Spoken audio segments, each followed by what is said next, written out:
खरं म्हणून गेलं तर महाराष्ट्राकरता ही फार दुर्दैवी घटना आहे.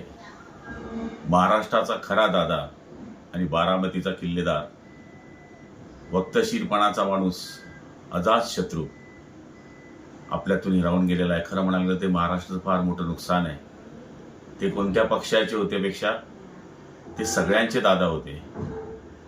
सभागृहामधलं त्यांचं शिस्त पद्धतीनं वागणं, कोणाशीही बोललं तर 5 मिनिटांमध्ये ते रागवणं, विसरणं आणि सगळ्यांवर प्रेम करणं, विकास हाच त्यांच्या मनातला ध्यास होता.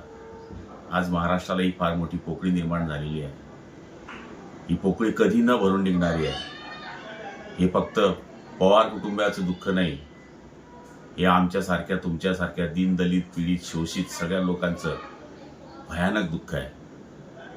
अशा आमच्या लाडक्या दादाला श्रद्धांजली अर्पण करत असताना मन हेलावत आहे की ज्याने सगळ्यांना न्याय दिला त्याला परमेश्वराने का न्याय दिला नाही, हे माझं परमेश्वराकडे मागणं आहे.